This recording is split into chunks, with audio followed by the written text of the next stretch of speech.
Bismillahirrahmanirrahim. Assalamualaikum warahmatullahi wabarakatuh.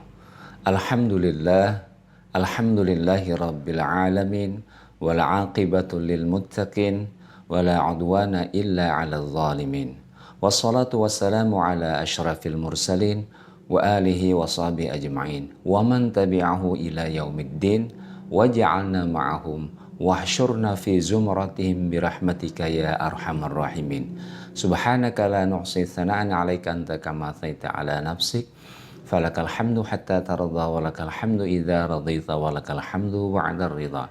Subhanaka la ilma lana illa ma 'allamtana innaka antal alimul hakim wa la haula wa la quwwata illa billahil aliyil azim.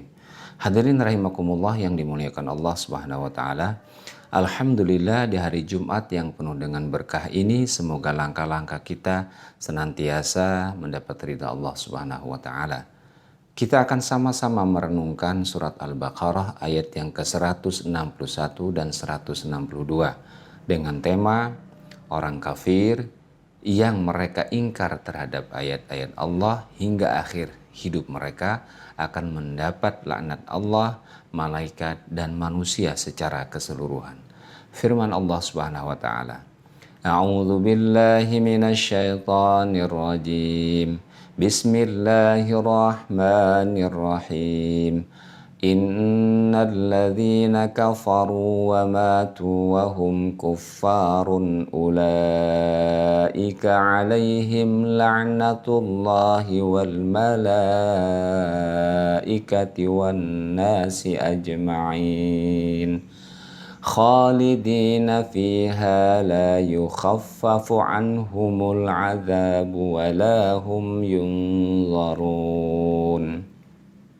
Sesungguhnya orang-orang kafir dan mereka mati dalam keadaan kafir, mereka itu mendapat laknat Allah, para malaikat dan manusia secara keseluruhan. Mereka kekal di dalam laknat itu, tidak akan diringankan siksa dari mereka dan tidak pula mereka diberikan tangguh. Hadirin yang dimuliakan Allah Subhanahu wa taala, qauluhu ta'ala, Innal ladzina kafaru wa matu wa hum kuffar. Sesungguhnya orang-orang kafir dan mereka mati dalam keadaan kafir. Imam Muhammad Al-Yasabuni menjelaskan kafaru billahi wastamarru 'alal kufri hatta dahamahumul mautu wa hum 'ala tilkal halati. Artinya orang-orang yang ingkar kepada Allah dan terus-menerus dalam keadaan kekafiran hingga mereka menemui ajalnya, mereka akan senantiasa dalam kekafiran. Imam Al-Qurtubi menjelaskan kalimat wahum kuffar, mereka mati dalam keadaan kafir. Qala Ibnul Arabi, qala li katsirum min asyakhi innal kafiral muayyana la yajuzu la'nuhu lianna haluhu 'indal mawafati la tu'lanu wa qad syarata Allah ta'ala fi hadhil ayati fi itlaqil la'nah al-muwafat 'alal kufur. Ibnu Arabi mengatakan bahwa guru-guru saya sering berkata kepada saya bahwa melaknat orang kafir tertentu tidak diperbolehkan karena itu kita tidak tahu bagaimana keadaan nanti mereka wafat. Namun untuk melaknat seseorang pada ayat ini Allah Subhanahu wa taala memberikan syarat, yaitu wafatnya dalam keadaan kafir. Imam Al-Qurtubi menambahkan, wal muradu bil ayati ala hadzal ma'na anna an-nasa yal'anuhu yaumal qiyamati lita'athara bidzalika wa yatadarrara wa yata'allama qalbuhu fayakunu dzalika jazaan ala kufri. Maksud daripada ayat ini maknanya adalah pada hari kiamat nanti semua orang akan melaknat orang-orang kafir agar mereka merasakan sakit dan pedih dalam hati mereka. Mudah-mudahan laknat itu dapat menjadi hukuman bagi mereka pada saat itu. Sebagaimana firman Allah Subhanahu wa taala di dalam surat Al-Ankabut ayat yang ke-25. Tsumma yaumal qiyamati yakfuru ba'dukum bi ba'd wa yal'anu ba'dukum bi ba'd. Kemudian di hari kiamat sebagian dari kalian akan mengingkari sebagian yang lain dan sebagian dari kalian akan melaknati sebagian yang lain. Hadirin yang dimuliakan Allah Subhanahu wa taala, sementara melaknat orang tertentu yang melakukan sebuah kemaksiatan, ada perbedaan pendapat di kalangan para ulama. Ada yang tidak memperbolehkan. Dalilnya adalah bahwa sebuah riwayat dari Nabi SAW bahwasanya beliau sering mendatangi seorang peminuman keras. Ya, lalu suatu hari ada seorang sahabat yang ikut datang dan dia berkata, semoga Allah melaknat perbuatan yang tidak terpuji ini.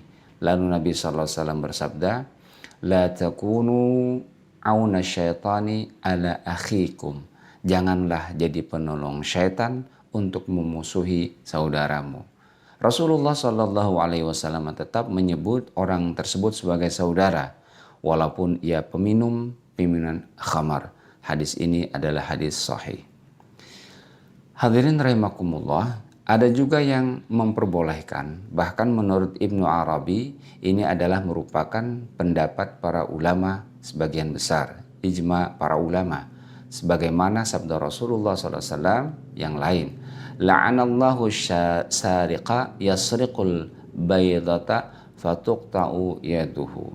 Sesungguhnya Allah melaknat pencuri sebutir telur dari emas lalu dipotong tangannya. Hadis riwayat Bukhari. Hadirin rahimakumullah, makna asal dari kata laknat sendiri itu adalah mengusir atau menjauhkan. Seperti yang telah kami jelaskan pada episode sebelumnya. Oleh karena itu, laknat yang berasal dari hamba adalah pengusiran, sedangkan laknat yang berasal dari Allah Subhanahu wa taala adalah hukuman atau dijauhkan dari rahmatnya. Ulaika alaihim la'natullahi wal malaikati wan nasi ajma'in. Mereka itu mendapat laknat dari Allah, para malaikat dan manusia secara keseluruhan. Artinya yal'anuhumullahu wa malaikatuhu wa ahlul ardi jami'an hatta al-kuffara fa innahum yaumal qiyamati yal'anu ba'dukum ba'dan. Mereka mendapat laknat dari Allah Subhanahu wa taala, para malaikat dan penduduk bumi seluruhnya, sekalipun orang kafir. Sesungguhnya mereka itu di hari kiamat satu sama lain saling melaknat. Hadirin yang dimuliakan Allah Subhanahu wa taala, di ayat berikutnya Allah menambahkan penekanan taukid atas laknat tersebut. Khalidina fiha la yukhaffafu anhumul adabu wa la hum yunzarun. Mereka kekal di dalam laknat tersebut, tidak akan diringankan siksa dari mereka dan tidak pula mereka diberi tangguh. Artinya khalidina finnari inna azabahum fi jahannama daimun la yanqati'u la yukhaffafu anhum tarfata ainin. Artinya mereka akan kekal di dalam neraka, sesungguhnya siksa mereka di neraka jahanam akan kekal dan tidak akan putus. Sekali-kali siksa mereka pun tidak akan diringankan sekejap mata saja. Na'udzubillah tsumma na'udzubillah. Hadirin yang dimuliakan Allah Subhanahu wa taala. Demikianlah makna firman Allah Subhanahu wa taala dalam surat Al-Baqarah ayat ke-161 dan 162 tentang kondisi orang-orang yang mengingkari Allah Subhanahu wa taala, orang-orang yang kafir menutupi kebenaran dan terus-menerus bersikeras menutupi kebenaran itu di dalam hidupnya hingga saat ajal menjemputnya mereka tetap dalam keadaan kafir. Keadaan yang demikian itu menjadikan mereka mendapat laknat Allah, malaikat dan manusia secara keseluruhan. Bahkan Al-Quran menggambarkan kondisi mereka itu terus berlangsung hingga hari kiamat kelak. Laknat itu di antara mereka sendiri juga terjadi. Orang-orang kafir tersebut antara sebagian mereka dengan sebagian yang lainnya saling melaknat. Sungguh kita berlindung kepada Allah Subhanahu wa taala agar dijauhkan sejauh-jauhnya dari keadaan yang demikian. Amin ya Allah ya Rabbal Alamin. Assalamualaikum warahmatullahi wabarakatuh.